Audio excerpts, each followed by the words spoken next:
Hey, it's Chris Beyer. Chris Bowling. Dan Dan We Morton. are in focus, Dan. Dan Morgan with Synergetic Industries. Good to have you this morning. Thanks for joining us. Yeah, thanks for having me. So we wanted to take some time to figure out a little about your background with Synergetic. I know you're a growing company doing some really unique things in manufacturing and design. But first of all, who are you, Dan? Let's talk a little bit about your background. How did you get here with Synergetic? Dan Morgan, managing partner, Synergetic Industries. And so I started out, I got my bachelor's degree in manufacturing or mechanical engineering from, at the time, it was University of Missouri-Rolla. Yeah. And originally from Southern Illinois, I moved to the Peoria area back in 2006 and was working as a contract engineer for an engineering firm in Peoria. And fairly quickly, I was able to find myself in a tool design role with Caterpillar. Yeah. And at our previous company, we were trying to bring a manufacturing focus to the engineering group. There was a lot of engineers there that we had seen who were designing castings, say for a large company that has yellow paint on it, and they never stepped foot in a foundry type of a thing. So being able to teach some of those processes and how some of those parts are made was the foundation, the building blocks of what eventually became Synergetic Industries. We, in 2008, right before the housing crisis began and the market tanked and the economy shut down, that was August of 2008 was when we had the opportunity to start Synergetic Industries. And again, with the focus on bringing manufacturing and engineering under one roof. So Synergetic is synergy being the base word there. There in our contract world where we were operating through, there was a lot of people that would design over here, and those designs would get thrown to a shop over here to have them made. And a lot of times those designs aren't built for the core competencies of the shop that it would end up going to. So that was our original mindset, was that we would have engineering and manufacturing under one roof, and being able to train those engineers the manufacturing processes of how things would be made. Yeah, it's been a fantastic see how it's progressed since 2008, and certainly known you for quite some time as we've seen that growth. I've always said it, I felt like Synergetic was the company that designed the machines that made the parts that made machines. And it was like that flow was so hard to describe, but of course you did it much better than I would have ever described it. So but you're working with both smaller, and you've got some very, very, very large international companies that you're doing work for. But most of it's pretty much in the Midwest as far as your facilities, right? Sure. Yes. Yeah. We're located in Morton, Illinois, not too far from you guys, but just right outside of Peoria. And locally, we do quite a bit of work with obviously Caterpillar and John Deere and Komatsu. Here in the immediate area. So if you're looking at that opportunity to grow, certainly things have gone up and down based on the economy for you, but what are you looking for as you're trying to grow with new clients? What does that ideal client look like for you? If somebody's saying, we want to look at Synergetic as a partner for us, how do you figure out who's a fit for you? Because there's a lot of design and manufacturing and engineering throughout our marketplace, but how does somebody pick Synergetic?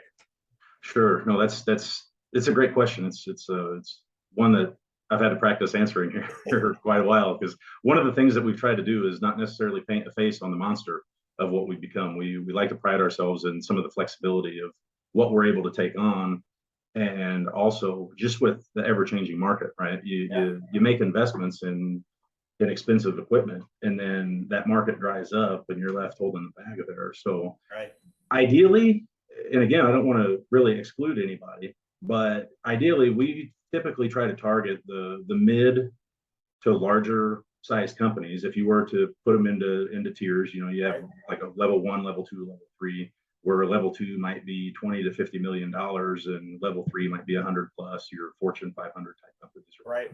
A lot of times those type of companies, they have the budget and the need to invest in their own processes to become, whether it's a safety reason or increase in efficiency or to get into automation.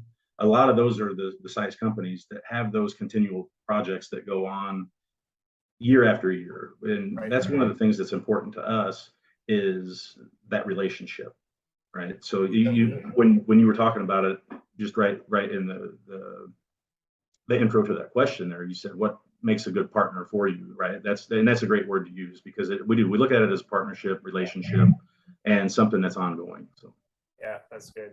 Well, Chris, I know you've had a lot of experience working with manufacturers and all the different components they go through. I mean, you love this sort of stuff. So I do, yes. And it was, what I think caught my ear is my wife and I have done a lot of housing projects and remodels, and man, you get an architect that draws something, they don't have a clue how to build it. mm-hmm. So they draw something up, and then when you try to put that into function, it doesn't work. So what you were saying earlier just absolutely resonated with me, is that to have an engineer and to have the process to be able to build what you're doing fits 100%. I love it. Sure. Yeah. So as you're growing and you're trying to find those new opportunities, I mean, you've got a great team. I think as we've got a chance to meet so many that work with you on a daily basis, what do you have, I guess, as far as a company culture? Who are you looking to hire, and why do people stay with Synergetic? And what's that reason to come and work with you if they find that right fit? Really, it's hiring is tough. It's tough for everybody, right? I mean, and it's one of the challenges that we continue to face, again, through COVID and some of the downtime that we had. We've really tried to invest in some of our standard work procedures. Okay. Right. We will try to digitize some of that. We're trying to ramp up our onboarding capability, right? Because a lot of what we do, we're not a production shop, right? And if I'm going to speak to the CNC shop right now, that's probably the biggest challenge. We're trying to find somebody that can come in, because nothing that we do it more than a half a dozen times, generally speaking.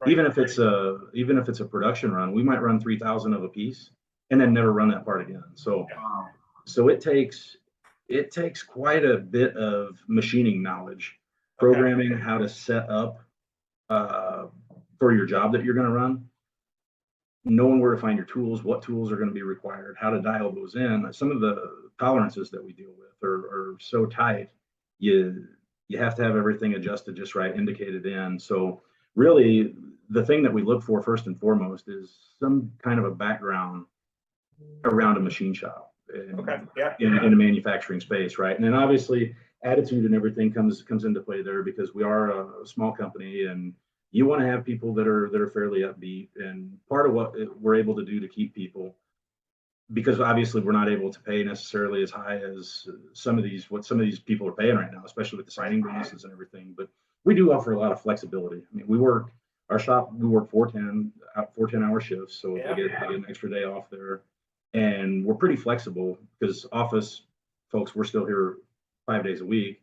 So if somebody has to take off a day on a Tuesday, they can come back and make it up on Friday, and it's not a big deal. We'll have people here to make sure that if anybody were to get hurt or anything, they're not in the shop alone. So so we do offer quite a bit of flexibility in that regard, and very much an open door policy, top down, really. I mean, our engineering manager and operations manager in general, he oversees engineering as well, but he'll go down and talk and get the input from some of our machinists and shop personnel. Like, hey, we've got this design that we've got going. Here's what I'm thinking about. What do you guys think? And some of them will be able to say, well, that part right there would be more suited if you were to design it to fit on this machine. We'd be able to eliminate an operation or two. And and that gives a feeling of ownership. Absolutely. For everybody involved, and especially whenever everything comes together, if they see some of our examples on a video or something, they're able to go and tell, show their friends or family or whomever, hey, I had a part in doing that right there. That's fine. So that's great. Well, as we come to a close here this morning, Dan, do you have like a philosophy that you've used for business or life, something that helps you run the organization or keep yourself going every day? This is one that I think about a lot, and it's the one that I've recently adopted here in the last couple of years, and I'm really challenging myself to stick to it. It's kind of, sometimes it's one of those do as I say, not as I do, but I'm really trying to subscribe and buy into this philosophy. And it's one where you are a representation of your average day. Wow. Well said. Right. So you get 1 point each day. You can either move that point ahead, you stay put, or you get 1 point backwards. And you don't get 2 points tomorrow if you put in extra effort, because you're a representation of your average day. Right. I like that. That's fantastic.